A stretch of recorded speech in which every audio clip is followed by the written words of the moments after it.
आइए आज एक न्यू पॉइंट पे बात करते हैं, न्यू टॉपिक पे बात करते हैं। टॉपिक है क्या कि ब्लूप्रिंट हम बता रहे हैं किसका, हाफ ईयरली एग्जाम का। हाफ ईयरली एग्जाम में मैटर हो सकता है कि किसी किसी स्कूल का अलग चैप्टर अलग अलग चैप्टर हुआ होगा। अगर कोइंसिडेंस से आपका चैप्टर कुछ मैच कर रहा होगा हाफ ईयरली में, तो उसका मैं ब्लूप्रिंट बता रहा हूं कि किस टाइप का फॉर्मेट होगा बोर्ड एग्जाम का, और ये लोग स्कूल में टीचर जो क्वेश्चन सेट करेंगे उन लोग का फॉर्मेट क्या होगा। अबाउट सभी टीचर, मैथमेटिशियन जो भी टीचर हैं मैथ के, उस सभी का एक ही प्लान होता है कि बोर्ड क्वेश्चन को ही दिया जाए और एक्स्ट्रा कुछ भी हरकत करने की जरूरत नहीं होती है। बोर्ड क्वेश्चन जो प्रीवियस एग्जाम में आया हुआ हो वही इंपॉर्टेंट क्वेश्चन को डाला जाए। डाटा चेंज हो सकता है बट क्वेश्चन का फॉर्मेट सेम टू सेम होगा।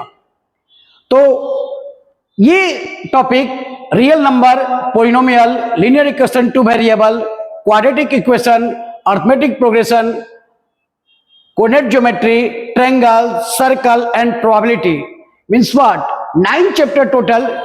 इस 9 चैप्टर में क्वेश्चन कैसे कैसे बोर्ड एग्जाम पूछेगी, किस टाइप का क्वेश्चन अराइज होगा, कितने मार्क्स का अराइज होगा और किस टाइप को डिस्ट्रीब्यूट करेगा, मार्किंग को जो डिस्ट्रीब्यूट करेगा वो क्वेश्चन बाय क्वेश्चन किससे कितना मार्क्स का किस क्वेश्चन को देगा इंपॉर्टेंस, इस पे बात करने जा रहे हैं। इसी को कहते हैं हम लोग क्या, ब्लूप्रिंट मींस क्या, एक तरह से खाका आगे होने वाले एग्जाम का। तो पहले बात है रियल नंबर में हम सबको पता है कि lemma, Eclipse division lemma, algorithm, Eclipse division algorithm, इस टॉपिक को रिमूव कर दिया है सिलेबस से। ऐसा नहीं कि 2023 की एग्जाम 24 की एग्जाम के लिए किया है, ये ऑलरेडी 22 से ही ये इरेज कर दिया गया है सिलेबस से। यानी अगर हम बात करें रियल नंबर पे, तो रियल नंबर बोर्ड एग्जाम में 6 मार्क्स का आ रहा है। Polynomial, linear equation, two variable, quadratic equation और एपी यानी अरिथमेटिक प्रोग्रेशन, ये चारों मिलकर 20 मार्क्स का क्वेश्चन होगा बोर्ड एग्जाम में। 20 मार्क्स का होगा। कोऑर्डिनेट ज्योमेट्री 6 मार्क्स का होगा। कोऑर्डिनेट ज्योमेट्री 6 मार्क्स का होगा। पहले यानी कोविड के पहले ट्रायंगल, सर्कल और कंस्ट्रक्शन 3 चैप्टर हुआ करता था ज्योमेट्री में, जो 15 मार्क्स का आता था। लेकिन कोविड के बाद चैप्टर 2 ही कर दिया गया है, यानी क्या, कंस्ट्रक्शन को हटा दिया गया है सिलेबस से, लेकिन मार्क्स वही रखा गया है जो पहले ज्योमेट्री को दिया गया था 15 मार्क्स, आज भी 15 मार्क्स का ही है। यानी ओनली 2 चैप्टर से आप 15 मार्क्स स्कोर कर सकते हैं। लेकिन एक प्लस पॉइंट और है, वहां ट्रायंगल भी एक बड़ा चैप्टर हुआ करता था जिसमें पाइथागोरस थ्योरम हमेशा आता था, वो टॉपिक हटा दिया गया है। रेशियो एंड प्रोबेबिलिटी एक थ्योरम था, वो भी हटा दिया गया है, यानी वो एरिया भी क्लोज कर दिया गया। यानी ट्रायंगल के एरिया को एक लिमिट में मान दिया कि हाँ आपको यही तक क्वेश्चन पूछना है, यानी सिलेबस फिक्स कर दिया है ट्रायंगल का। अब वहां पे क्वेश्चन अराइज करने के पास उसके पास ज्यादा टॉपिक नहीं है। बीपीटी, बेसिक प्रोपोर्शनलिटी थ्योरम, ये क्वेश्चन थ्योरम आना ही आना है बोर्ड एग्जाम में, इसमें कोई इफ बट नहीं है। उससे रिलेटेड क्वेश्चन हो सकते हैं और सभी मार्क्स यानी 5-6 मार्क्स का क्वेश्चन उठा सकता है ट्रायंगल से, और सभी मार्क्स सर्कल से ही होंगे। यानी ओनली 2 चैप्टर आप पढ़कर आप 15 मार्क्स आप ऑफकोर्स ले सकते हैं। तो क्यों नहीं फोकस किया जाए ज्योमेट्री पर, ये आप सोचिएगा। उसके बाद प्रोबेबिलिटी, स्टैटिक्स एंड प्रोबेबिलिटी दोनों मिलकर 11 मार्क्स का आता था, लेकिन सिर्फ प्रोबेबिलिटी हम एक्सप्लेन कर रहे हैं, तो ये मार्क्स का क्या होगा ये कहना टफ है, क्योंकि 11 मार्क्स आता था क्या, 2 टॉपिक मिलकर, किसको, स्टैटिक्स एंड प्रोबेबिलिटी। इसलिए हम ये मार्क्स डिफाइन नहीं करेंगे, क्योंकि ये कहना टफ है कि प्रोबेबिलिटी से कितना मार्क्स का आएगा, क्योंकि 2 टॉपिक मिलकर 11 मार्क्स का आता है, स्टैटिक्स एंड प्रोबेबिलिटी। इसलिए मैं वहां डिफाइन नहीं कर सकता, या कोई भी नहीं बता सकता कि प्रोबेबिलिटी कितना मार्क्स का आएगा, लेकिन मिनिमम 5 मार्क्स का श्योर रहेगा कि आएगा, ये प्रेडिक्शन किया जा सकता है। अब आते हैं 1 बाय 1 टॉपिक पे। तो रियल नंबर, रियल नंबर से सबसे इंपॉर्टेंट टॉपिक है रियल नंबर में क्या, तो रियल नंबर में रिलेशन से क्वेश्चन पूछेगा, HCF into LCM equal to product of 2 numbers A and B, कोई 2 नंबर्स हो उसके प्रोडक्ट। इस रिलेशन से एक क्वेश्चन अराइज करेगा, 2 मार्क्स अदरवाइज 3 मार्क्स। इसमें आपके पास 4 डाटा है, 4 डाटा में से एक डाटा हाइड कर देगा और आपसे पूछेगा कि वो डाटा को आप बताइए। तो हम लोग इस रिलेशन से उस क्वेश्चन को बना सकते हैं। ये आएगा 2 and 3 मार्क्स का। इसका क्वेश्चन आपको देखना हो तो आप देख सकते हैं आर.एस. अग्रवाल का एग्जाम्पल, आर.एस. अग्रवाल बुक का एग्जाम्पल नंबर 4, यानी एग्जाम्पल 4, 5,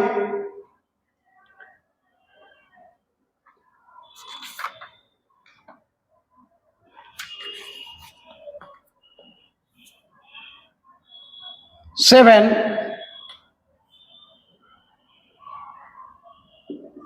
8 and 9। इसी रिलेशन से क्वेश्चन है, एचसीएफ एलसीएम के ही कंसेप्ट पे क्वेश्चन है।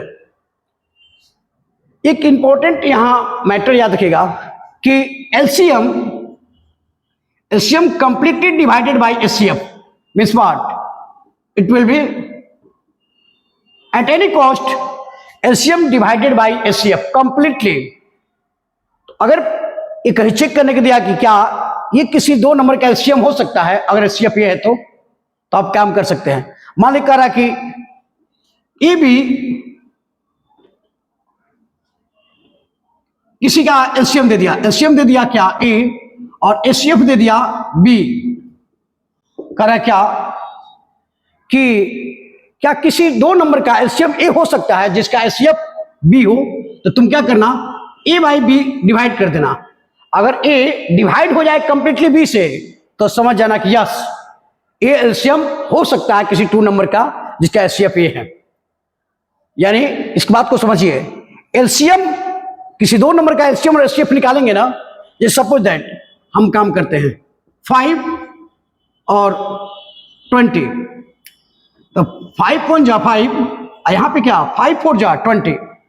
इसमें बात करेंगे तो एचसीएफ क्या हो गया, एचसीएफ हो गया क्या 5 और एलसीएम क्या हो जाएगा, एलसीएम में क्या करेंगे तो इसमें लिख सकते हैं, अब एलसीएम निकाल लीजिए, क्या मिलेगा आपको 5 और 4 यानी क्या होगा 20। एलसीएम क्या हो जाएगा 20। अब देखिए कह रहा है क्या किसी 2 नंबर का एलसीएम 20 है, क्या एलसीएम 20 हो सकता है और उसी 2 नंबर का एलसीएम 5 है, तो 20 को 5 से डिवाइड कीजिए, डिवाइड हो गया 4। हाँ हो सकता है, 100% हो सकता है। इस कंसेप्ट को याद रखिएगा तो आपको काम आएगा 2 मार्क्स में या एमसीक्यू में भी मिलेगा। तो एक कंसेप्ट काम आएगा किस लॉजिक पे कि अगर क्वेश्चन पूछ रहा है कि किसी 2 नंबर का एलसीएम ये है, उसका एचसीएफ ए है, क्या ये पॉसिबल है, तो एचसीएफ से डिवाइड कर देगा उस एलसीएम को। अगर कंप्लीटली डिवाइड हो गया तो है, अदरवाइज नहीं है। तो इस रिलेटेड एक क्वेश्चन आपसे 100% पूछेगा रियल नंबर में। अब आते हैं आगे टॉपिक पे। तो नेक्स्ट टॉपिक में बात करता है क्या,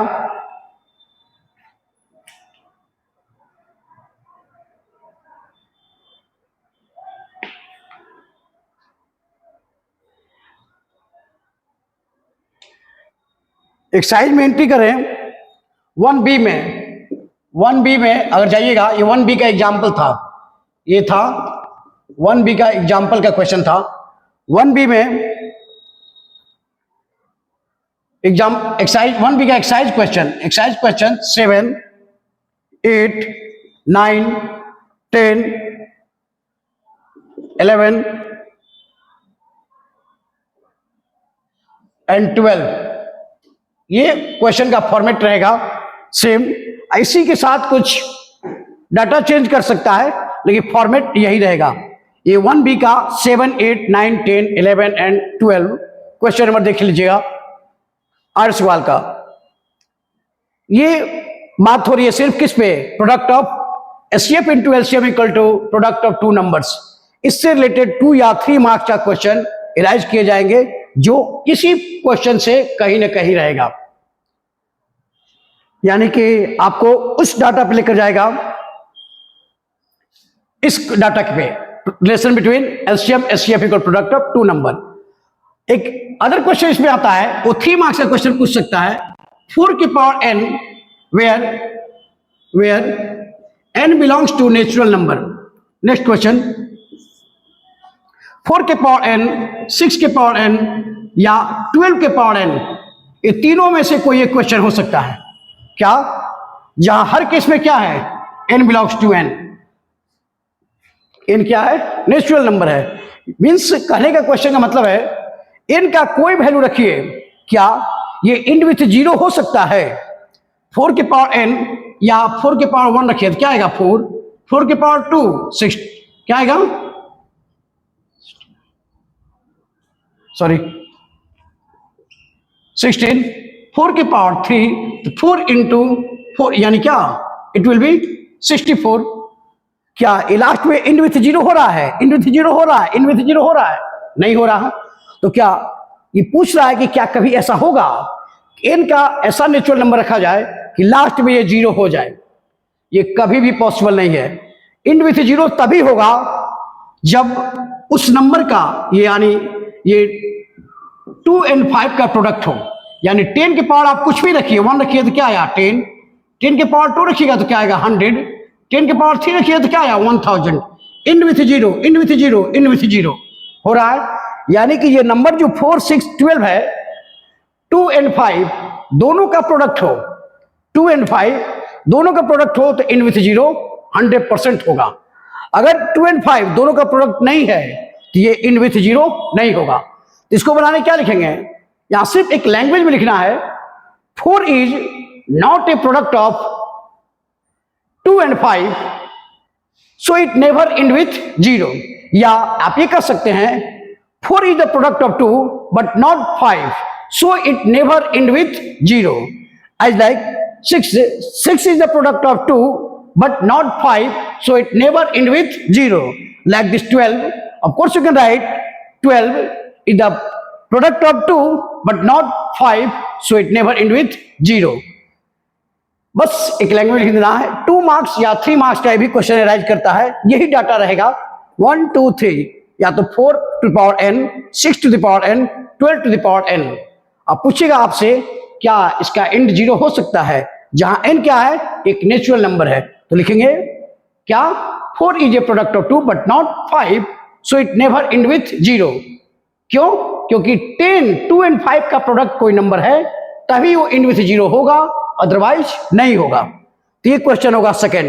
एचसीएफ एलसीएम के रिलेशन के बाद क्वेश्चन ये है आपका इंपॉर्टेंट, जो आपका फॉर्मेट होगा रियल नंबर से क्वेश्चन उठाने का। आगे बढ़ते हैं।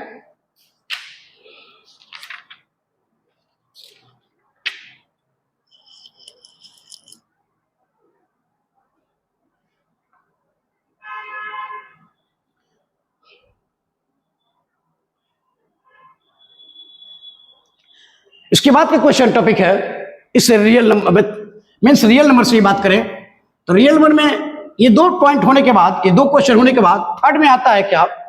ये जो 9 में भी था, p/q टर्मिनेट है, नन टर्मिनेट है, और कितने डिजिट के बाद ये टर्मिनेट करेगा या नन टर्मिनेट करेगा, इसकी बातें विदाउट एक्चुअल डिवीजन आपको बताना होता है कि कैसे बिना डिवीजन किए हुए, विदाउट एक्चुअल डिवीजन कैसे फाइंड कर सकते हैं कि टर्मिनेट है कि नन टर्मिनेट है। तो हम लोग को टारगेट क्या रहेगा कि किसी हाल में जो q का नीचे है वो 2 के पावर m और 5 के पावर n इस फॉर्मेट में आ जाए। q जो डाटा हो वो 2 के पावर m और 5 का पावर n इस फॉर्मेट में अगर डिनोमिनेटर है तो ये टर्मिनेट होगा, अदरवाइज नन टर्मिनेट होगा। एग्जाम्पल देख लीजिए, क्या 3/, अगर 10 है तो क्या लिख सकते हैं? 0.3, ये क्या हो गया? टर्मिनेट हो गया।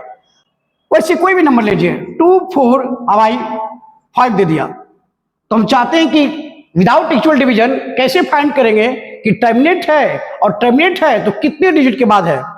तो हम इजीली काम कर सकते हैं, 2 से मल्टीप्लाई एंड 2 से डिवाइड, दिस विल बी 24 2 जा 48 और this will be 10, of course you can write 4.8। ये तरीका है इसको फाइंड करने का। यानी कि हम डिनोमिनेटर में क्या देखेंगे कि अगर डिनोमिनेटर 2 और 5 का प्रोडक्ट है तो 100% ये टर्मिनेट होगा, अगर ये नहीं है तो ये टर्मिनेट नहीं होगा।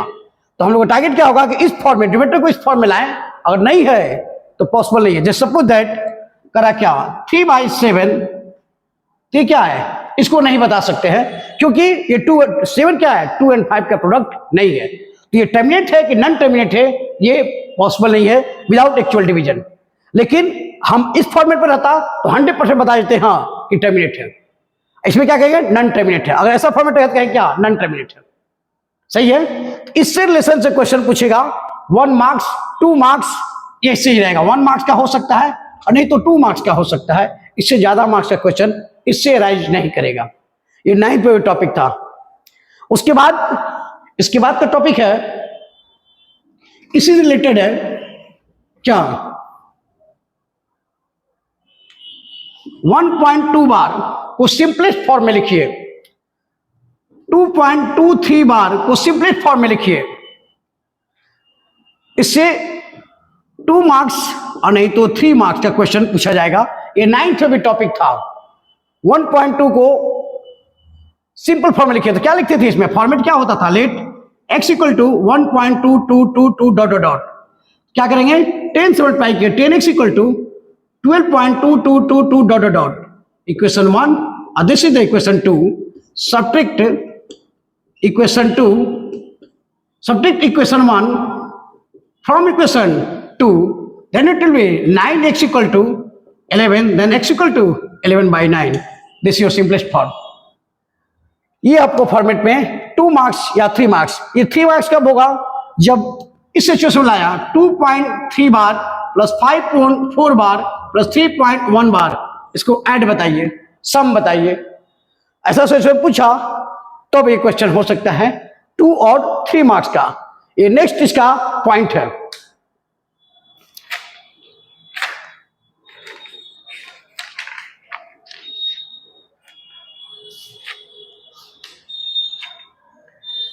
उसके बाद एक टॉपिक होने के बाद आपका नेक्स्ट क्वेश्चन ले जाएगा जो सीबीएसई का फेवरेट क्वेश्चन है, रेशनल और इरेशनल की कहानी में। तो रेशनल इरेशनल में पूछेगा प्रूव दैट √2, √3, √5, √7, √11 और √13, ये कहेगा प्रूव कीजिए कि it will be irrational number. ये इंपॉर्टेंट क्वेश्चन है। 4 मार्क्स का पहले पूछा करता था, लेकिन 4 मार्क्स अब कंडीशन बेस पर चला गया है, इसलिए ये चीजें आपका 4 मार्क्स में नहीं रहेगी, या तो 3 मार्क्स में रहेगा और नहीं तो 5 मार्क्स में रहेगा। ये 3 मार्क्स का हो सकता है और नहीं तो 5 मार्क्स का हो सकता है। केस बेस्ड क्वेश्चन 4 मार्क्स का 3 क्वेश्चन पूछ रहा है, 12 मार्क्स का केस बेस्ड क्वेश्चन पूछ रहा है, इसलिए इसको इसमें नहीं डाल सकता है। तो मैटर यहां खत्म हो जाती है, या तो ये 3 मार्क्स में रहेगा या तो 5 मार्क्स में रहेगा। √2 या √3 या √5, √7, √11, √13, या ये भी पूछ सकता है ट्वाइस √3 या √3 + 2, इस टाइप का क्वेश्चन अराइज कर सकता है। प्रूव करना होगा कि रेशनल होगा कि इरेशनल होगा। तो इसके लिए तो आप फॉर्मेट जानते हैं कि हम लोग क्या करते हैं, late √2 equal to p/q, p/q के फॉर्म मान लेते हैं जहां p and q is the को प्राइम नंबर।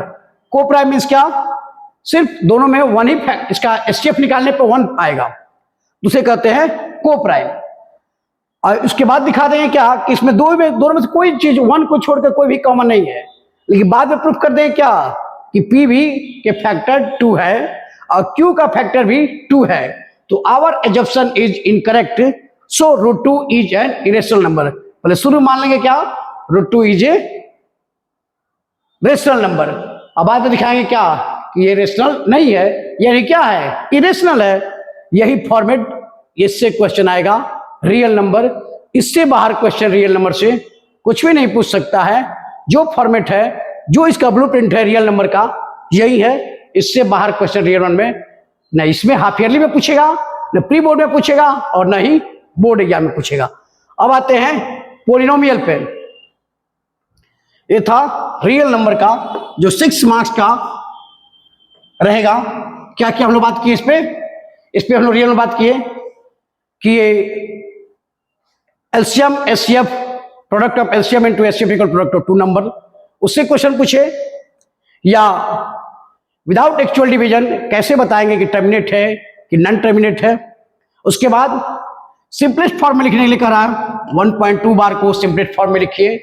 उसके बाद √3, √5, √7, √11, √13 प्रूव कीजिए कि इरेशनल नंबर है। इससे बाहर का कोई क्वेश्चन नहीं पूछ सकता है। उससे एचसीएफ एलसीएम से रिलेशन से क्वेश्चन पूछेगा, प्राइम फैक्टराइजेशन से पूछे, या एक और क्वेश्चन पूछ सकता है इसमें से। मान सपोज दे दिया ये 24, एक कह रहा है कि 2, तो कह रहा है कि x का वैल्यू, एक कह रहा है 2, तो ये y का वैल्यू फाइंड कीजिए। इस टाइप का क्वेश्चन पूछ सकता है 2 मार्क्स में, तो भी आप इजीली फाइंड कर सकते हैं। वही एचसीएफ इंटू एलसीएम के ही कंसेप्ट पे है। इसमें भी नंबर आते हैं पोलिनोमियल में। तो पोलिनोमियल की बात जब करेंगे हम, तो पोलिनोमियल एक मैटर है पहले से ही, जो 2a या 2.1 एनसीईआरटी की बात करें तो 2.1 एंड 2.2 ये आ रहा है, 2.3 नहीं आ रहा है। यानी कि हमको अल्फा एंड बीटा 2 रूट्स वाले आ रहे हैं, 3 रूट्स वाले नहीं आ रहे हैं। यानी क्यूबिक इक्वेशन नहीं आ रहा है और क्वाड्रेटिक इक्वेशन आ रहा है। Means ax² plus bx plus c एक क्वाड्रेटिक पोलिनोमियल है, तो सम ऑफ द रूट्स क्या होता है -b/a and product of the roots क्या होता है c/a। इक्वेशन क्या हो जाएगा sum of the roots plus product of the roots. ये इसका 3 फॉर्मूला है, बस इस पे ध्यान रखना है। और क्या ये 9th में पढ़े थे, मोनोमियल, बाइनोमियल, ट्राइनोमियल। तो टर्म बेस पे कौन पोलिनोमियल है कौन नहीं पोलिनोमियल में ये जानने के लिए आपको फॉर्मेट पता होगा। ax² plus bx plus c, ये किसी भी हाल में जो वेरिएबल के पावर जो है यानी डिग्री जो है वो निगेटिव नहीं होना चाहिए और फ्रिक्शन में नहीं होना चाहिए। मीन्स व्हाट, x के पावर 3/2 प्लस 5x² प्लस 2 ये पोलिनोमियल नहीं है। नेक्स्ट क्वेश्चन में x प्लस 1/x ये भी क्या है पोलिनोमियल नहीं है। क्यों? क्योंकि इसको लिखना पड़ेगा x के power x plus x to the power -1, यानी जो डिग्री है या पावर है वो निगेटिव नहीं हो सकता है और फ्रिक्शन में नहीं हो सकता है, तो पोलिनोमियल नहीं है। और बात करें एनसीईआरटी के टॉपिक से, तो कह रहा है क्या कितने रूट्स होंगे, तो x को क्रॉस कर रहा है 2 टाइम्स, तो क्या होंगे 2 रूट्स होंगे। अगर यहीं पे इसको क्रॉस कर रहा है तो नो रूट्स। y को कितना बार भी इंटरसेक्ट करे आंसर का कोई मैटर नहीं पड़ता है वहां। उसी तरह अगर ऐसा कर रहा है 2 रूट्स होंगे, एक पॉजिटिव और एक नेगेटिव। वैसे ही पूछेगा कितने रूट्स होंगे, तो x एक्सिस को 1 2 3 टाइम्स क्रॉस किया तो 3 रूट्स होंगे। ये 2.1 में आपको ग्राफ देकर आपसे पूछ सकता है कि how many root will be exist और नॉट। यहां से 2.1 में है और आर स्क्वायर को उसके बाद 2.2 में बात करें या आर स्क्वायर बुक से बात करें तो alpha plus beta minus b/a, alpha into beta c/a, x² minus sum of the roots plus product of roots आपको वेरीफाई करने के देगा और उसके बाद पूछेगा फाइंड द रूट्स। तो ये क्वेश्चन किसी भी हाल में 3 मार्क्स के होंगे। 3 मार्क्स के क्वेश्चन एराइज किए जाएंगे इससे कि हाँ क्या होगा। या कभी ऐसा दे दिया कि किसी पोलिनोमियल का सम 2 है, प्रोडक्ट 5 है, तो पोलिनोमियल बताइए। सम 2 है means what, alpha plus beta equal to 2, और प्रोडक्ट 5 है मतलब क्या, alpha into beta equal to 5। तो क्या लिखेंगे x² minus sum of the roots plus product of the roots, तो x² माइनस 2x प्लस 5, ये क्या हो गया हम लोग का पोलिनोमियल हो गया। तो ये 2 मार्क्स का जब ये पूछेगा ऐसा पूछेगा तो 2 मार्क्स का या कहेगा कि verify find the roots and verify, तो 3 मार्क्स का क्वेश्चन पूछेगा।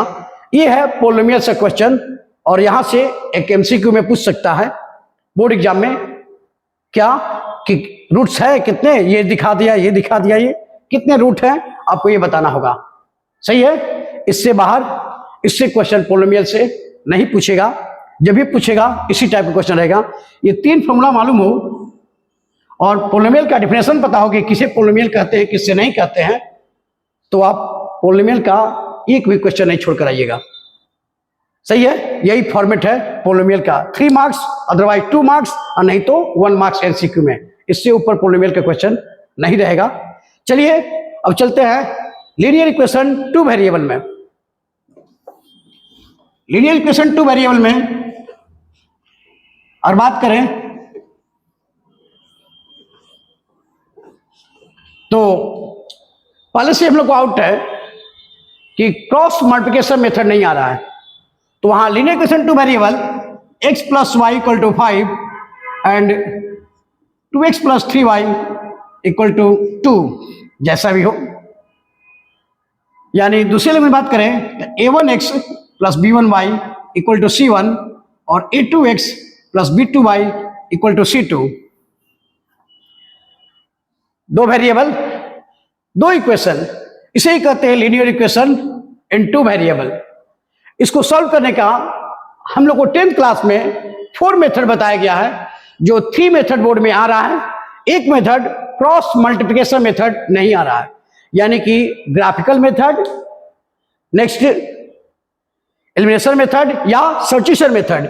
ये 3 मेथड आपको बोर्ड एग्जाम में से अगर लिखिएगा सॉल्व, सिर्फ लिख दिया सॉल्व, तो आप जिस मेथड इजी आपको लगे उससे बना लीजिए। लेकिन अगर वहां पे कंसीडर कर दिया क्या सॉल्व बाय दिस मेथड, और वो कंसीडर किया कि हाँ इस मेथड से इसको सॉल्व करना है, तब आपके पास कोई ऑप्शन नहीं है, उसी मेथड से बनाना है।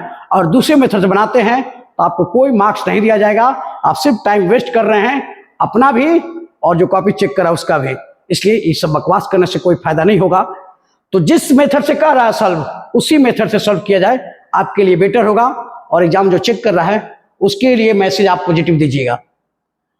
तो ग्राफिकल मेथड में ये बोर्ड एग्जाम में 100% एक क्वेश्चन आएगा ग्राफिकल मेथड से सॉल्व करना। कोई 2 क्वेश्चन दे देगा ग्राफिकल मेथड सॉल्व करने के लिए, तो उसके लिए हम लोग टेबल तैयार करते हैं, मालूम होगा पहले से ही। एक्स वाई का टेबल तैयार करते हैं, उससे एक ही ग्राफ में 2 ग्राफ, इसके एक ही ग्राफ में 2 ड्रा नहीं करते लाइन। एक इक्वेशन के लिए एक दूसरा लाइन ग्राफ, एक दूसरे इक्वेशन के लिए दूसरा ग्राफ, ऐसा नहीं, एक ही ग्राफ में। और क्रॉस किया लाइन, ग्राफ इंटरसेक्ट किया, जिस पॉइंट पे इंटरसेक्ट किया उसका कोऑर्डिनेट फाइंड करेंगे, और वही उसका x का वैल्यू हो जाएगा और y का वैल्यू हो जाएगा। यानी क्या, लाइन ड्रॉ करें एक इक्वेशन के लिए, फर्स्ट इक्वेशन के लिए ग्राफ बनाएंगे, उसका लाइन ड्रॉ किया स्ट्रेट लाइन, और दूसरे के लिए फिर बनाए एक स्ट्रेट लाइन। अगर इंटरसेक्ट की एक पॉइंट पे किया और जिस पॉइंट पे करेगा वही एक्स वाई का सॉल्यूशन होगा। अलग अलग नहीं बनाएंगे, दोनों को एक ही ग्राफ में बनाएंगे।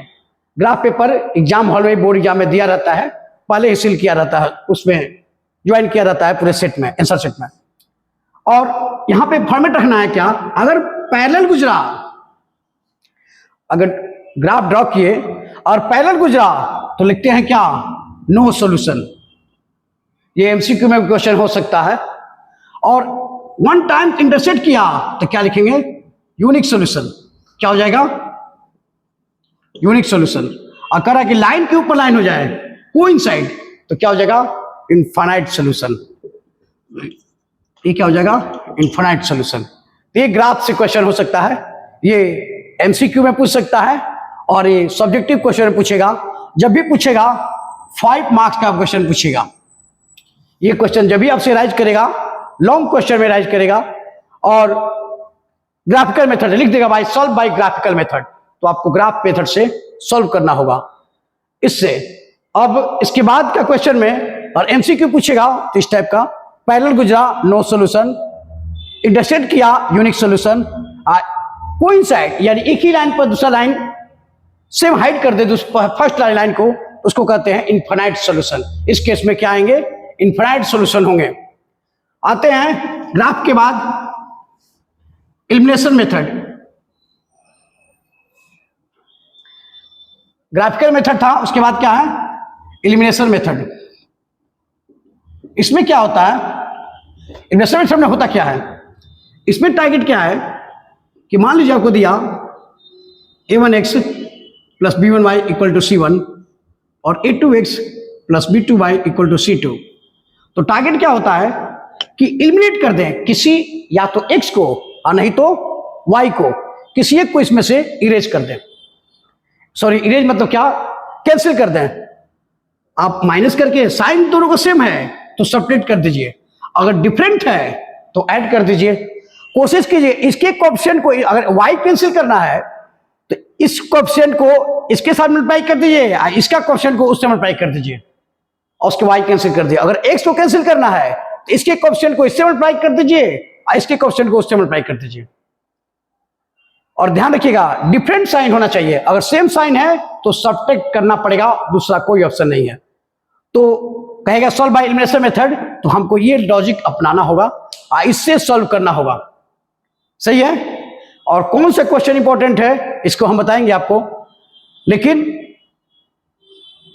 कौन सा इंपॉर्टेंट क्वेश्चन है ये नहीं कह सकते हैं। हाँ, लेकिन एनसीईआरटी का क्वेश्चन लास्ट में जो ऑप्शनल क्वेश्चन दिया है लास्ट में, ये सब कहने की बात है वो नहीं आएगा, वो आ सकता है, वो आया हुआ है बोर्ड में कई बार। इसलिए ऑप्शनल एनसीईआरटी का जो क्वेश्चन है और वहां लिखा हुआ है it not for examination view, but वो एग्जाम में आया हुआ है, कई बार आया हुआ। अगर मैं गलत हूं तो आप उस क्वेश्चन को एनसीईआरटी का क्वेश्चन 8 सवाल के एग्जाम्पल में देखिएगा, उस क्वेश्चन को बोर्ड में पूछा हुआ है, उसको सॉल्व भी किए हुए हैं 8 सवाल। सही है। तो ये एलिमिनेशन मेथड का फॉर्मेट होगा, इससे आपको सॉल्व करना होगा। ये 3 मार्क्स का क्वेश्चन पूछ सकता है और 5 मार्क्स का भी, इसमें कोई डाउट नहीं है। 3 मार्क्स का भी क्वेश्चन पूछ सकता है और 5 मार्क्स का भी पूछ सकता है। अगर कहेगा कि सब बाय सब्स्टिट्यूशन मेथड, तब आपको क्या करना होगा, इसमें क्या करना होगा, एक इक्वेशन से y या x का वैल्यू निकाल लीजिए और दूसरे में पुट कर दीजिए। जिससे निकाले हैं उससे नहीं, किसी दूसरे में पुट कर दीजिए। यानी आप एग्जांपल देखना चाहते हैं तो देखिए 2x plus y equal to 3 और x plus y equal to 2 equation दे दिया। आपको कह रहे सॉल्व बाय सब्स्टिट्यूशन मेथड। इसमें क्या करेंगे, फ्रॉम इक्वेशन 2 y का वैल्यू निकाल लेते हैं। From equation 2 y equal to क्या हो जाएगा 2 माइनस एक्स, इसको मान लेते हैं इक्वेशन 3। और क्या लिखेंगे, put the equation 3 in equation first में पुट कर देंगे। तो क्या लिखेंगे 2x प्लस वाई का वैल्यू क्या निकाले हैं 2 minus x equal to 3, 2x minus x x और 3 minus 2 then x equal to 1। ये वैल्यू पुट कर दे किस में, 1 में, 2 में, 3 में, कहीं भी रख दो। इजिली कहाँ है, इजी होगा कहाँ रखना, थर्ड में। तो y equal to 2 minus 1 equal to 1, यानी y इक्वल टू भी 1 और x इक्वल भी 1। ये है क्या, सब्स्टिट्यूशन मेथड। और क्या था, एलिमिनेशन मेथड। ग्राफिकल मेथड नहीं आ रहा है। और यहां पे क्वेश्चन लेके जा सकता है लैंग्वेज में। तो लैंग्वेज में क्या करेगा, लैंग्वेज में एक मैटर को समझिएगा पहले। 2 and 3 sum of 2 number is इतना और डिफरेंस ऑफ 2 नंबर इज इतना। वो मैटर का जब भी क्वेश्चन आएगा तो क्या होगा, तो पहले ध्यान देखिएगा 2 and 3 कौन ग्रेटर है, ऑफ कोर्स 3 ग्रेटर है। लेकिन जैसे ही इसको रिसिप्रोकल करेंगे 1/2 1/3, जो ग्रेटर था वो स्मॉलेस्ट। ये कंसेप्ट आपके पास होगा और ये कंसेप्ट होगा तभी ये क्वेश्चन बनेगा। कौन क्वेश्चन पूछ देगा कि सम ऑफ 2 नंबर इज इतना and difference of this 2 number is इतना, या reciprocal of this number, difference of the reciprocal number. तब आपको ये समझना होगा क्या कि जो बड़ा है डिफरेंस करने पर, रिसिप्रोकल के डिफरेंस करने पर जो बड़ा था वो छोटा हो जाएगा। मान लीजिए x minus y equal to z आ रहा है और z किस में है, प्लस में है। हमको मालूम है कि प्लस और माइनस जब सब्ट्रैक्शन करते हैं जो बड़ा नंबर होता है उसी का साइन आगे देते हैं। यानी कि z के आगे में क्या है, कोएफिशिएंट उसका क्या है, पॉजिटिव है, और x का भी कोएफिशिएंट क्या है, पॉजिटिव है। ये बात क्लियर करता है कि यहां पे कि x is greater than y। और यही माइनस जेड होता तो हम क्या लिखते हैं, y is greater than x। तो इस कंसेप्ट में अगर मान लेते हैं x plus y equal to 3 है, अगर डिफरेंस करने पर हम यहां मान लेते हैं कि x is greater than y, तब इस कंडीशन में हमको लिखना होगा 1/x। y जो छोटा हो गया, डिफरेंस करेंगे तो हाँ, reciprocal of difference 1/y minus 1/x equal to जो भी नंबर हो उससे कोई मैटर नहीं है। जब इसको डिफरेंस करेंगे, रेसिप्रोकल करके डिफरेंस करेंगे, जो छोटा वाला नंबर है वो बड़ा हो जाएगा और जो बड़ा वाला नंबर रहेगा वो छोटा हो जाएगा। इस कंडीशन में हमको लाना होगा, इस कंसेप्ट को समझना होगा। ये लैंग्वेज में क्वेश्चन एक पूछता है, इंपॉर्टेंट क्वेश्चन है। इस लॉजिक को हमको सॉल्व करके आगे बढ़ना होगा, अदरवाइज पॉसिबल नहीं होगा। Difference of two number is इतना and reciprocal of this two numbers, इस टाइप क्वेश्चन है। आप देखिएगा एग्जांपल में भी क्वेश्चन होगा, एक्सरसाइज में भी क्वेश्चन होगा। इससे एक लैंग्वेज का क्वेश्चन पूछ सकता है और स्पीड टाइम का कंसेप्ट होना चाहिए, उससे एक लैंग्वेज में क्वेश्चन या उससे एक लैंग्वेज उठा सकता है। अप स्ट्रीम डाउन स्ट्रीम जो चलती है लैंग्वेज में, उससे यानी लैंग्वेज से क्वेश्चन पूछना होगा, उसी साइड से क्वेश्चन पूछेगा। या सम ऑफ 2 डिजिट नंबर्स इज इतना, 3 digit number 2 digit numbers, 3 digit number नहीं पूछेगा, 2 डिजिट्स नंबर्स, इससे पूछ सकता है। और उसमें एक क्या है, हाँ, son of the age and son of the father, इससे रिलेटेड क्वेश्चन लैंग्वेज में पूछ सकता है, इसमें कोई डाउट नहीं है। लेकिन क्रॉस मल्टीप्लिकेशन में नहीं आएगा बोर्ड में, ये श्योर रहिएगा। ये रहा लीनियर इक्वेशन 2 वेरिएबल का ब्लूप्रिंट। आगे चलते हैं, हम लोग बात करते हैं क्वाड्रेटिक इक्वेशन में। तो अगर क्वाड्रेटिक इक्वेशन की बात करें तो क्वाड्रेटिक इक्वेशन में सबसे बड़ी बात कि फैक्टराइजेशन, ax² + bx + c = 0 इस फॉर्मेट में रहे उसे क्वाड्रेटिक इक्वेशन कहते हैं। इस क्वाड्रेटिक इक्वेशन में आपको सॉल्व करने का, यहां पहले कोविड के पहले 3 मेथड हुआ करता था, अब भी 3 मेथड है, लेकिन एग्जाम्पशन भी उसे नहीं है। 3 मेथड में क्या, फैक्टराइजेशन और क्वाड्रेटिक फार्मूला। एक था कंप्लीट स्क्वायर मेथड, जो कंप्लीट स्क्वायर मेथड है उसको हटा दिया गया सिलेबस से, लेकिन वो टॉपिक इंपॉर्टेंट हो जाता है। जो 12th क्लास में हम लोग जाकर इंटीग्रेशन बनाते हैं, तो इंटीग्रेशन में जब हम लोग सेटिंग की नीड पड़ती है तो वहां हम लोग को जो बहुत नीडेड हो जाता है टॉपिक, क्या, कंप्लीट स्क्वायर मेथड या परफेक्ट स्क्वायर मेथड। लेकिन यहां पे वो सिलेबस नहीं है, वो टॉपिक हटा दिया गया है, इसलिए हम लोग 2 ही पर फोकस करेंगे। क्या, एक है फैक्टराइजेशन, जो 9th क्लास में अप्रॉक्स 300 क्वेश्चन बनाए हम लोग, चैप्टर का नाम ही था फैक्टराइजेशन, और एक छोटा चैप्टर 8 में भी था फैक्टराइजेशन। तो फैक्टराइजेशन से हमको सॉल्व करना होगा, और नहीं तो क्वाड्रेटिक फार्मूला से करना होगा, या उसी को फैक्टराइजेशन को मिड टर्म को स्प्लिट करना होता है, उससे ज्यादा कुछ टॉपिक नहीं होता उसमें। तो अगर x² + 5x + 4 = 0 लिखेगा सॉल्व, तो आप क्वाड्रेटिक फार्मूला से बना सकते हैं या फैक्टराइजेशन से बना सकते हैं। लेकिन वो लिखेगा सॉल्व बाय फैक्टराइजेशन या सॉल्व बाय क्वाड्रेटिक फार्मूला, तो जिससे बोलेगा यानी जिससे कंसीडर कर देगा कि हाँ इसी से बनाना है, तो आप दूसरे मेथड से बनाकर सिर्फ अपना और उसका टाइम वेस्ट कर रहे हैं। तो यहां देखिएगा, इसको मल्टीप्लाई करेंगे तो क्या आएगा, x² प्लस ये क्या होगा 4x², तो लिख सकते हैं 4x + x + 4, दोनों में क्या कॉमन है, x, then it will be x + 4 and this will be x + 4 = 0 दोनों में क्या कॉमन है, x + 4 and this will be x + 1। ये आपका फैक्टराइजेशन फॉर्मेट हो गया। और उसके बाद x + 4 = 0, x + 1 = 0, x = -4, x = -1, यानी आपके पास 2 रूट आया, एक -4 और एक -1। तो मैं ये नहीं कर रहा हूं कि यही क्वेश्चन आएगा, इस टाइप के क्वेश्चन अराइज किए जाएंगे, इतना इजीली नहीं होगा, तो आपको सोचना होगा। इसमें मेन टारगेट क्या है, इसमें वो इसको मल्टीप्लाई कर देते हैं और उसका फैक्टर फाइंड करते हैं, उस फैक्टर को देखते हैं, ऐड करके या सब्ट्रैक्ट करके ये मिड टर्म वाला आना चाहिए, इसी को कहते हैं क्या। अब फिर क्या, यहां और यहां सेम है और यहां वहां सेम नहीं हुआ, तो समझेंगे कि कुछ ना कुछ हम मिस्टेक कर रहे हैं। इसको पकड़ने का बहुत इजी वे है। उसके बाद आता है क्या, इसको सॉल्व करने का क्वाड्रेटिक फार्मूला से। क्वाड्रेटिक फार्मूला में क्या है, ax² + bx + c = 0 हो, then x = -b ± √b² - 4ac/ 2a।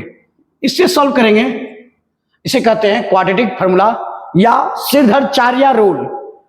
Quadratic formula या श्रीधराचार्य रूल, ये हो सकता है क्वेश्चन प्रूफ करे, प्रूफ करने के दे दे, प्रूफ द श्रीधराचार्य रूल या क्वाड्रेटिक फार्मूला, तो आपको प्रूफ भी करना पड़ सकता है। अब यहां देखिएगा, इस रूट के अंदर पार्ट को कहते हैं डिस्क्रिमिनांट, यानी d equal to b square minus 4ac।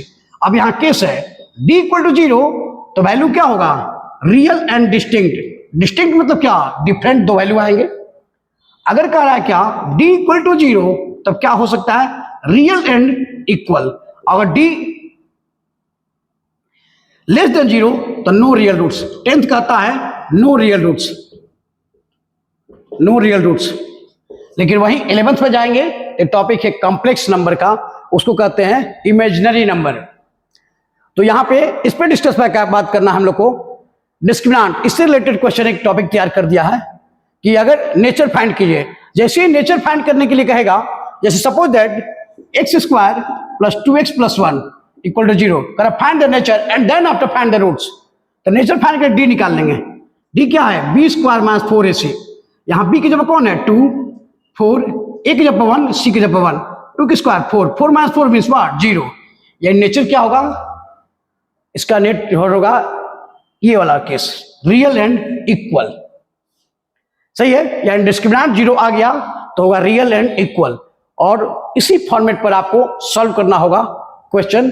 फिर इसमें भी लैंग्वेज है, वर्ड प्रॉब्लम।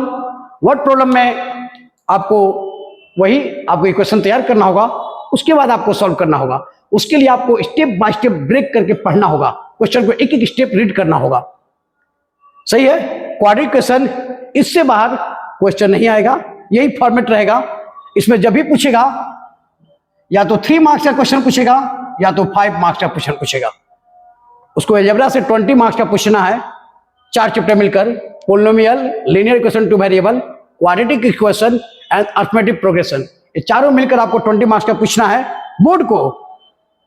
लेकिन हाफ ईयरली में ऐसा नहीं है, हाफ ईयरली में ये इसी चैप्टर से 80 मार्क्स का पूछना है।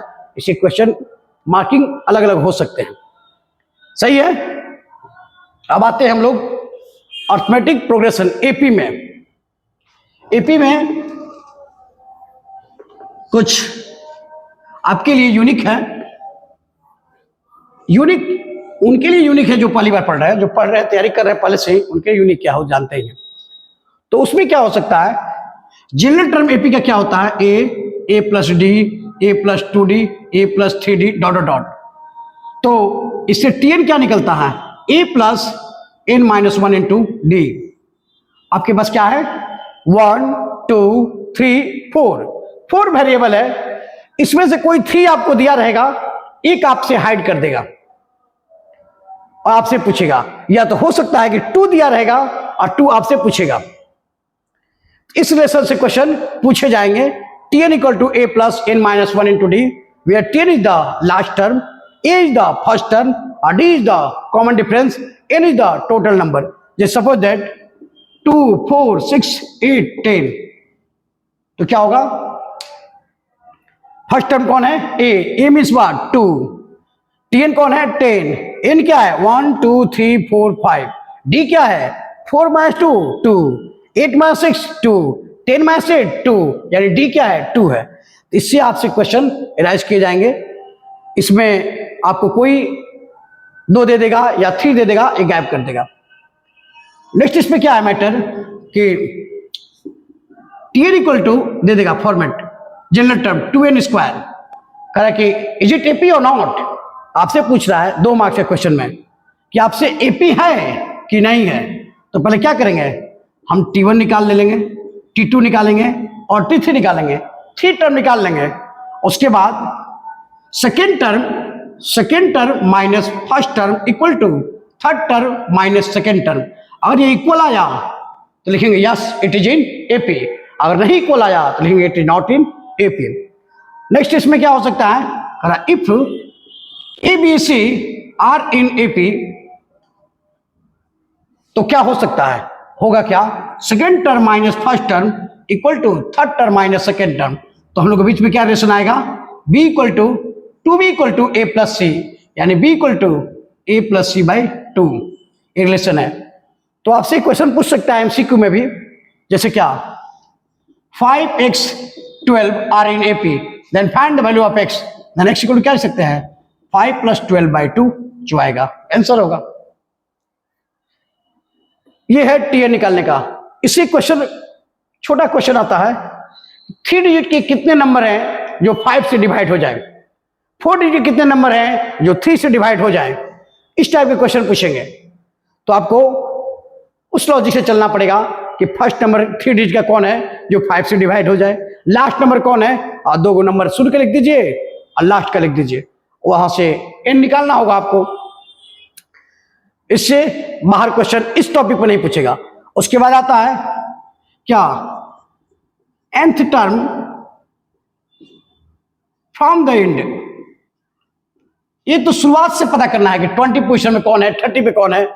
n term from the and में फॉर्मूला हो जाता है tn minus n minus 1 into D. ये हो जाता है tn minus n minus 1 into D. tn को एल भी लिख सकते हैं लास्ट टर्म। तो n term from the and का फॉर्मूला होता है tn माइनस, यानी क्या कर रहा है, क्या 5 10 15 डॉट डॉट 1005। एंड की तरफ से 20 पे बताइए कौन है, एंड से 20 पोजीशन पे। तो हम लिखेंगे 20 term from the end equal to tn minus 20 minus 1 into D. Solve कर लेंगे, इजिली फाइंड कर सकते हैं। ये n term from the end के लिए है। इससे रिलेटेड क्वेश्चन रहेंगे, इससे बाहर क्वेश्चन tn के टर्म में नहीं मिलेगा आपको। आइए इस फॉर्मेट को आगे बढ़ते हैं एपी में ही।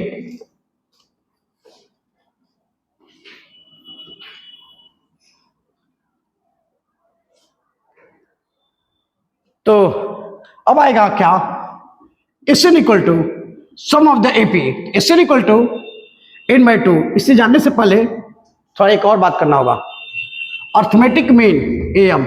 तो कह रहा है कि किसी भी नंबर का AM निकालना हो, A एंड B का AM निकालना, तो क्या लिखेंगे, A प्लस B/2।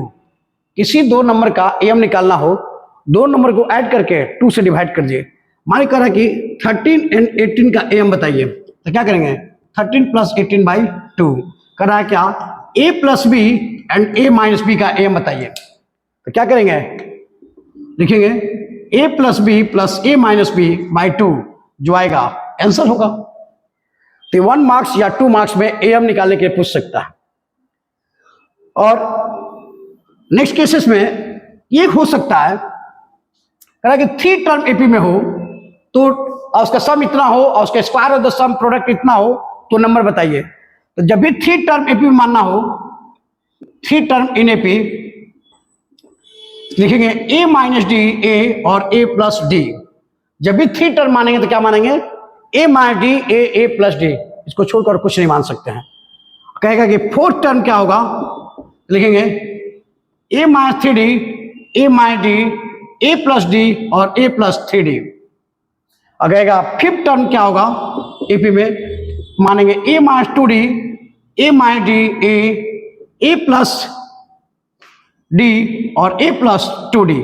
ये 5th टर्म मानने के लिए, यानी कह रहा है कि sum of 5 terms in AP is इतना and the sum of the square of this इतना, तो फाइंड द एपी।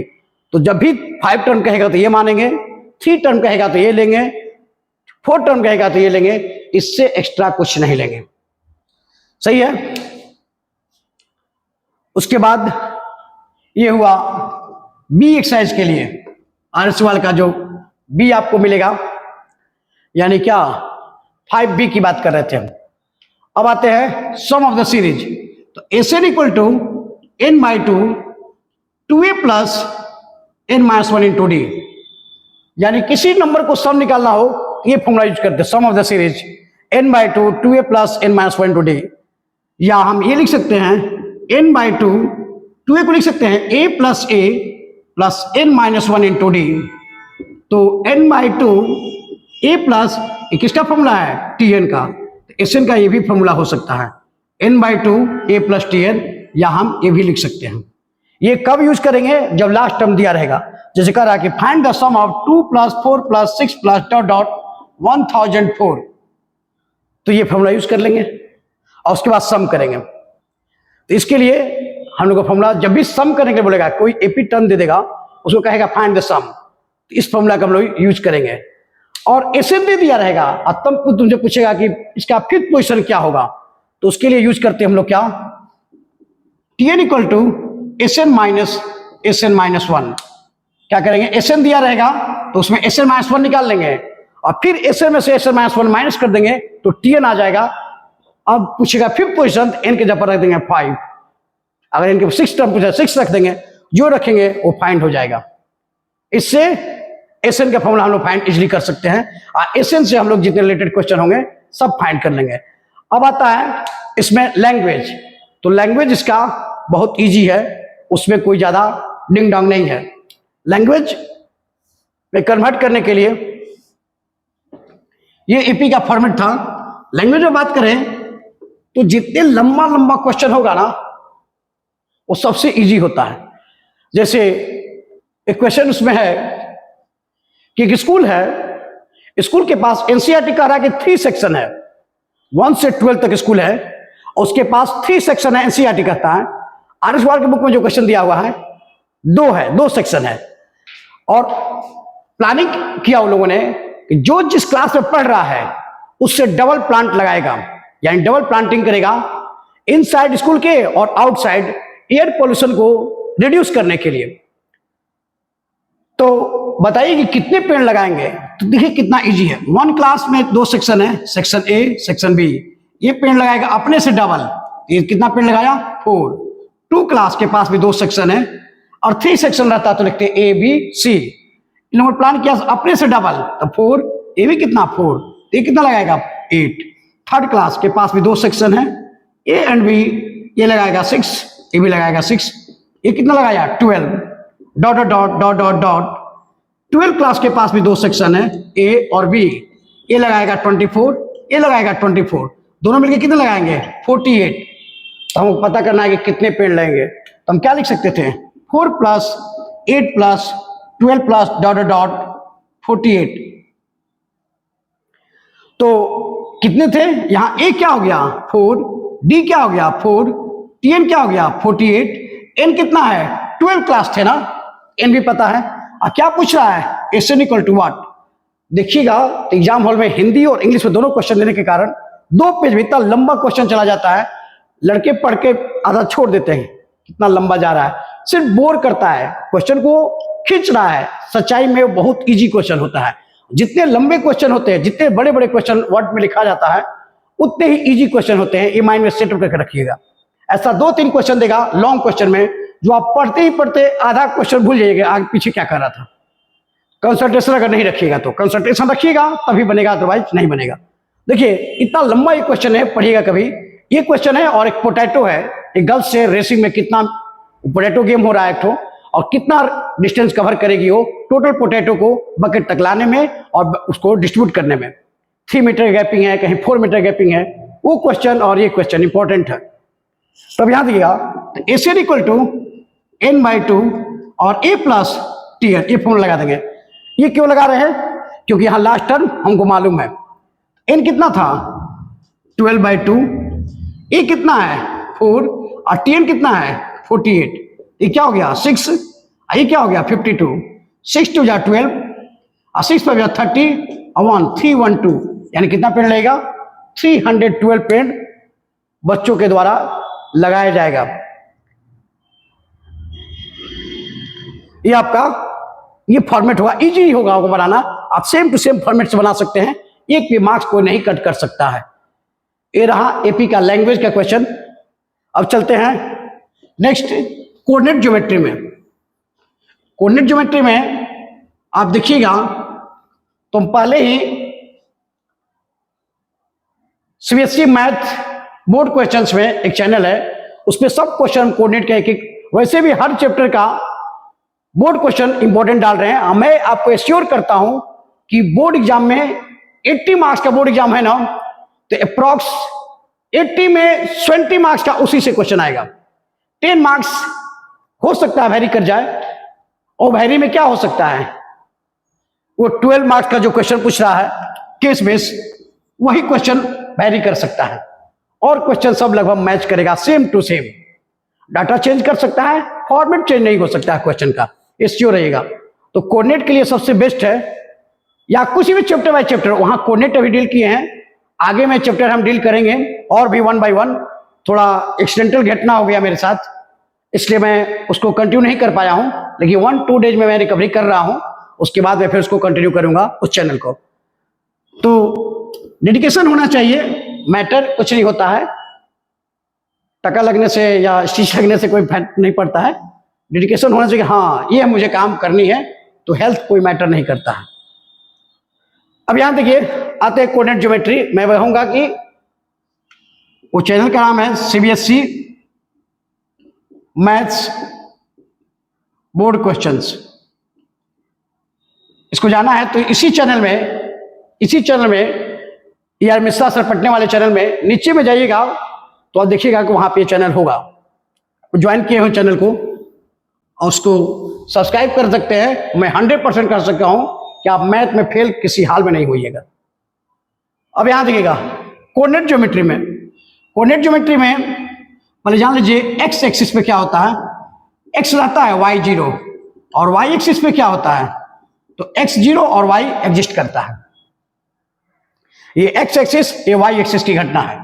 अब मैटर क्या है पहले से जानते हैं, इसमें क्या होता है प्लस प्लस दोनों, यहां क्या माइनस प्लस, यहां दोनों माइनस, यहां प्लस और माइनस, ये जानते हैं। ये origin x dash y dash anti clockwise चलता है, ये तो समझते हैं। इसको x y अब सीखा ऑर्डिनेट, तो ये सब चीजें बताने की जरूरत नहीं है इसमें, ये आप पहले से जानते हैं। और ये इसको डीपली जानना है तो चैनल पे जाके देखिएगा, मैंने कोऑर्डिनेट को एक्सप्लेन किया है। उसके बाद पहले थ्योरी पूरा एक्सप्लेन किए हैं, उसके बाद 1 बाय 1 क्वेश्चन बनवाना स्टार्ट किए हैं। तो अगर आप 1 बाय 1 क्वेश्चन नहीं देखना चाहते हैं तो थ्योरी देख लीजिए, खुद से बना लीजिए, क्वालिटी है तो, टैलेंट है तो, नहीं तो क्वेश्चन का फॉर्मेट देख लीजिए। आते हैं पहले डिस्टेंस फार्मूला, इससे क्वेश्चन रहेगा। डिस्टेंस फार्मूला में क्या है, कोई एक कोऑर्डिनेट है और कोई बी है, ये x1 y1 ये है x2 y2, तो दोनों के बीच का डिस्टेंस क्या होगा, root under x2 minus x1 का whole square plus y2 minus y1 का होल स्क्वायर, या स्क्वायर है इसलिए आप ये भी लिख सकते हैं x1 माइनस x2 का होल स्क्वायर प्लस क्या y1 माइनस y2 का होल स्क्वायर। ये डिस्टेंस फार्मूला है। डिस्टेंस फार्मूला से ये निकला है क्या, ओरिजिन फार्मूला। ये क्या करता है, ओ से कोई डिस्टेंस है a जिसका कोऑर्डिनेट है एक्स वाई, तो ओ इक्वल टू लिख सकते हैं क्या, root under x square plus y square. ये सभी क्या रहेंगे, यूनिट, जो आएगा वो क्या रहेगा यूनिट में, क्योंकि जो रहेगा और सेंटीमीटर तो सेंटीमीटर, मीटर है तो मीटर। यह है ओरिजिन फार्मूला। तो डिस्टेंस फार्मूला ओरिजिन फार्मूला से डिस्टेंस फाइंड करके दे सकता है, या आपको कोई क्वाड्रिलेटरल या ट्रायंगल दे देगा, आप प्रूफ करेगा, कहेगा प्रूफ कीजिए कि इक्विलैटरल ट्रायंगल है या आइसोसेलेस ट्रायंगल है, या क्वाड्रिलेटरल दे देगा, कहेगा प्रूफ कीजिए कि रेक्टेंगल है, रेक्टेंगल प्रॉपर्टी आपको मालूम होगी, रोमस की प्रॉपर्टी मालूम होगी, स्क्वायर का प्रॉपर्टी मालूम होगा और पैरेललोग्राम का प्रॉपर्टी मालूम होगा।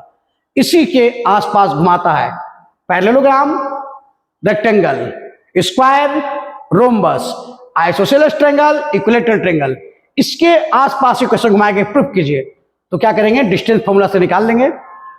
मैटर वहां खड़ा होता है क्या, क्वेश्चन कहां फंसेगा, रेक्टेंगल प्रूफ करेंगे, प्रूफ रेक्टेंगल है तो मैटर खड़ा है कि पैरेललोग्राम में आमने सामने इक्वल होता है, तो रेक्टेंगल में हम लोग आमने सामने निकालेंगे, डिस्टेंस फार्मूला से इक्वल आएगा। तो मैटर हो सकता है कि पैरेललोग्राम भी है, इसलिए क्या करेंगे, इसके डायगोनल निकाल लेंगे।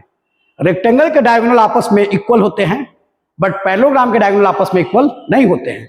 सिमिलरली स्क्वायर और रोम्बस में क्या होता है, रोम्बस जब निकालेंगे तो चारों साइड इक्वल निकालेंगे, इक्वल आ जाएगा। तो मैटर खड़ा है कि स्क्वायर भी हो सकता है, क्योंकि स्क्वायर में भी चारों साइड इक्वल होते हैं। तो हम लोग क्या करेंगे, स्क्वायर में दिखाएंगे कि डायगोनल इक्वल है, यानी डायगोनल भी निकालना होगा, चारों साइड निकालेंगे आप प्लस दोनों डायगोनल निकालेंगे।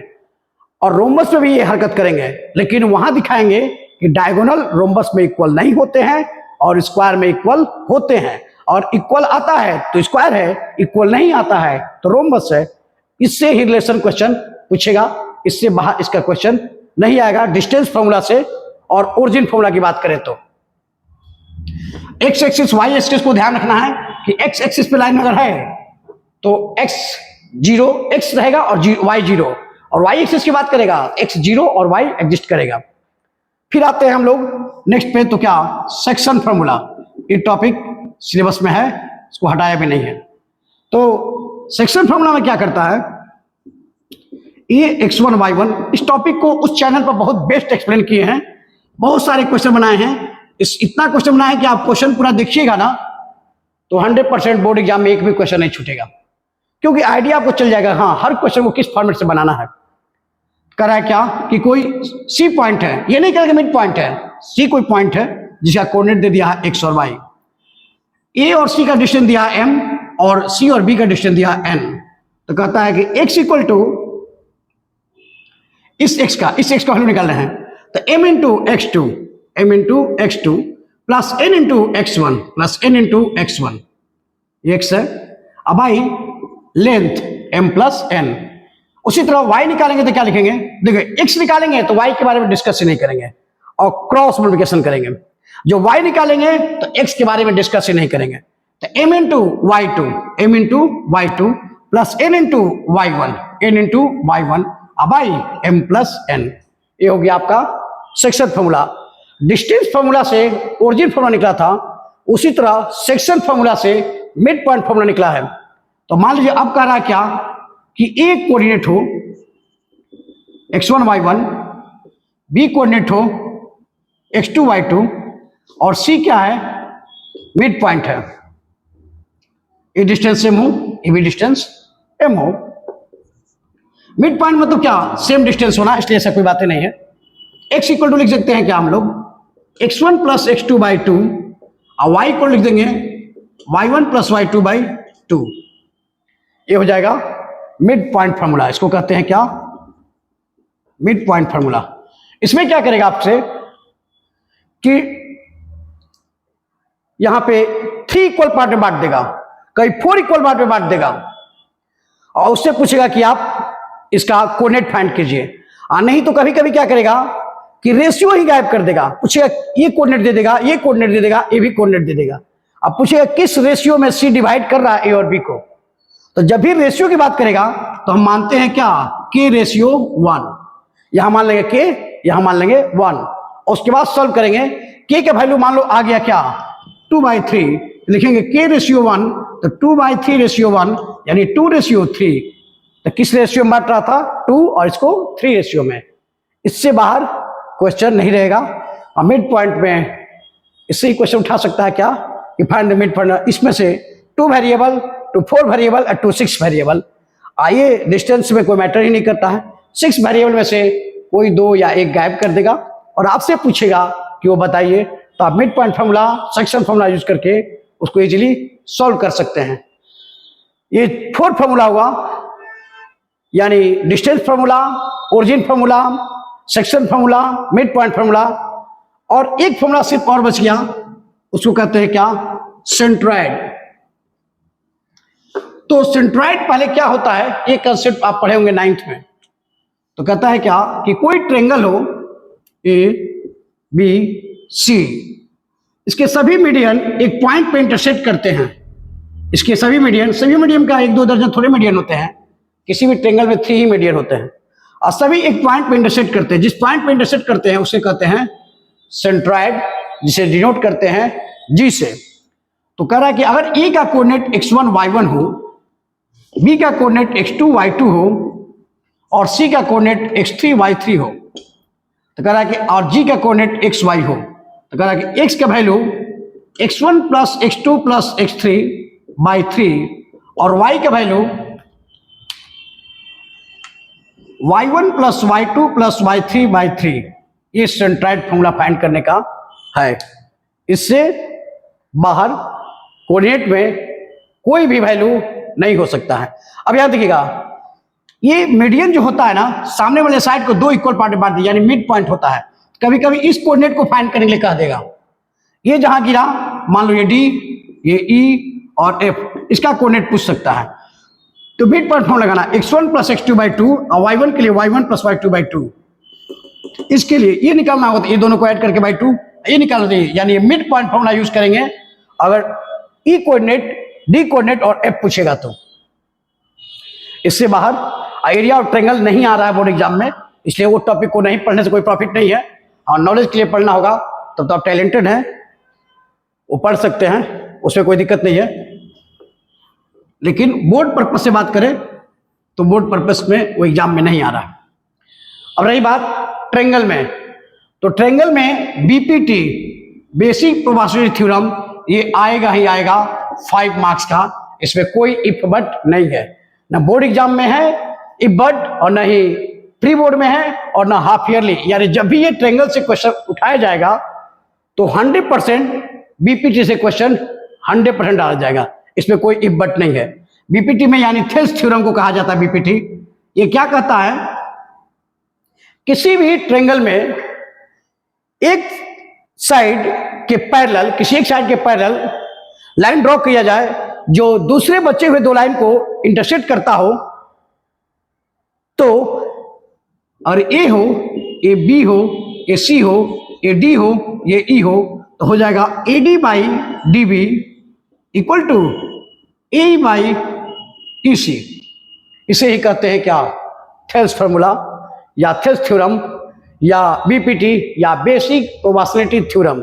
ये आपको प्रूफ करने के बोर्ड एग्जाम में आता है और इससे क्वेश्चन उठाएगा, दे देगा, हो सकता है x4 + 1 6 find the value of x।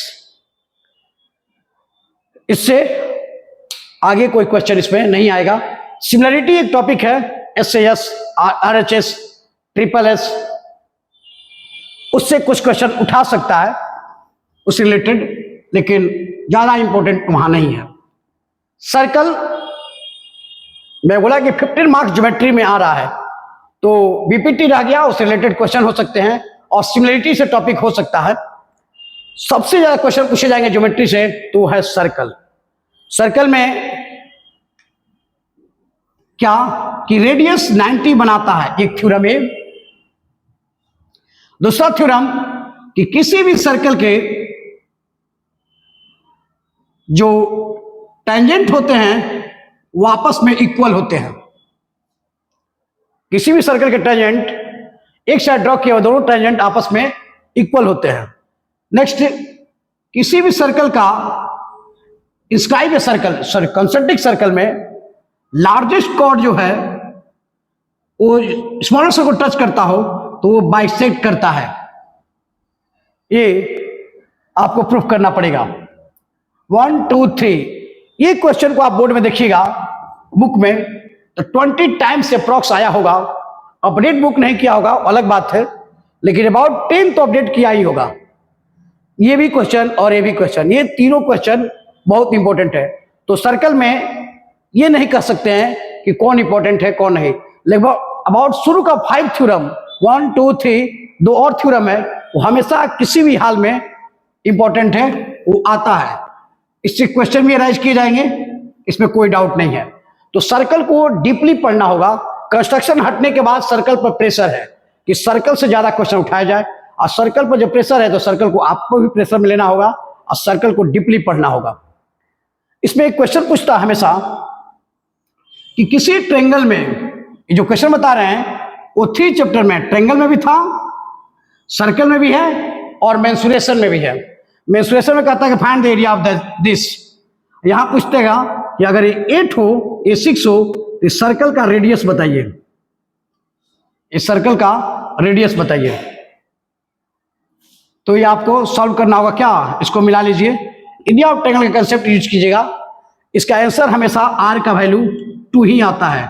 Centimetre है तो सेंटीमीटर, मीटर है तो मीटर। ये 8 है, ये 6 है, तो ये क्या हो जाएगा, पाइथागोरस थ्योरम से 10 हो जाएगा। तो ये क्वेश्चन भी बीबीआई है बोर्ड एग्जाम के लिए, क्योंकि या तो ट्रायंगल में पाइथागोरस में था तो वो नहीं आएगा, वहां से नहीं पूछ सकता है। तो सर्कल में पूछेगा, और नहीं सर्कल तो मेंसुरेशन में पूछेगा जरूर। कभी कहता है कि find the area of the side region, कभी कहेगा फाइंड द रेडियस, या कहेगा find the area of this circle. इससे आप इसको समझ लीजिएगा क्वेश्चन को, ये बताए हुए हैं। और जब चैप्टर बाय चैप्टर आ रहा है उस चैनल पर भी क्वेश्चन डालेंगे डिपली बनाकर, वहां देख लीजिएगा। अब आते हैं लास्ट, प्रोबेबिलिटी। प्रोबेबिलिटी में कुछ आए या ना आए, आपको इतना जरूर आना चाहिए कि probability of A equal to number of A by number of S, और क्या, P of A plus P of A bar equal to 1। ये कंसेप्ट 2-3 फॉर्मूला क्लियर होना चाहिए, उसके बाद इजीली बना सकते हैं। उसके बाद क्या है, कार्ड कितने होते हैं, तो टोटल कार्ड कितने होते हैं 52, और कॉइन का कंसेप्ट होना चाहिए कि 2 टाइम्स उछाले हैं तो कितने सैंपल स्पेस होंगे। तो ऑप्शन क्या है, हेड और टेल, उछाले हैं 2 टाइम्स तो 4 सैंपल स्पेस होंगे। सैंपल स्पेस मतलब क्या, घटना क्या होने की, head head, tail tail, head tail, tail head. ये अगर 3 टाइम्स उछाले हैं तो 2 का पावर 3, 8 सैंपल स्पेस होंगे। तो नंबर ऑफ एज फाइंड करना हो तो ये फॉर्मूला पता होना चाहिए कि क्या केसेस है। जैसे डाइस में कितने केसेस हैं, 6 केसेस है, या तो 1 आ सकता है, 2 आ सकता है, 3 आ सकता है, 4 आ सकता है, 5 आ सकता है, या 6 आ सकता है। और 2 डाइस एक साथ फेंके तो क्या लिखेंगे, 6 की पावर 2, यानी 36 सैंपल स्पेस हो सकते हैं। ये डाइस का कंसेप्ट है। कॉइन का कंसेप्ट बताए, और उसके बाद कितने हेड आने के चांस है, उसमें एग्जैक्ट, और 2-3 टॉपिक है उसमें देखिएगा, एटलीस्ट, एटमोस्ट, एग्जैक्ट, ये कुछ खेलेगा वर्ड के साथ, उसमें ध्यान दीजिएगा कितने होंगे हेड आने के चांसेस है, कितने टेल आने के चांसेस। उसके बाद आता है कार्ड पे। तो कार्ड में बात करेंगे तो 4 सेट होते हैं, क्लब, स्पेड, ये ब्लैक होते हैं, और रेड होते हैं कौन, डायमंड, और क्या होता है हार्ट, ये क्या होता है, रेड होता है। और कार्ड में क्या होता है, जे के क्यू ए 2 3 4 5 6 7 8 9 10, काउंट कीजिए 1 2 3 4 5 6 7 8 9 10 11 12 13, यानी एक सेट में 13 कार्ड होते हैं। इस तरह से कितने होते हैं, 4 सेट होते हैं, 4 सेट होते हैं, 2 ब्लैक और 2 रेड, और जे के क्यू, इसका भी जे के क्यू, इसका भी जे के क्यू, इसका भी जे के क्यू, इसे कहते हैं क्या, फेस कार्ड। तो टोटल फेस कार्ड कितने हो जाएंगे, 12। टोटल जैक कितने होंगे, 4। किसी एक कार्ड की बात करेंगे टोटल कितने होंगे, तो 4। तो पूछेगा प्रोबेबिलिटी क्या है, तो 4/52। किसी वेल सफल कार्ड डेक्स में और एक कार्ड निकालना हो, कोई एक कार्ड निकालना हो, या 4 ही पूछा, 4 आने की क्या पॉसिबिलिटी है, तो 4/52।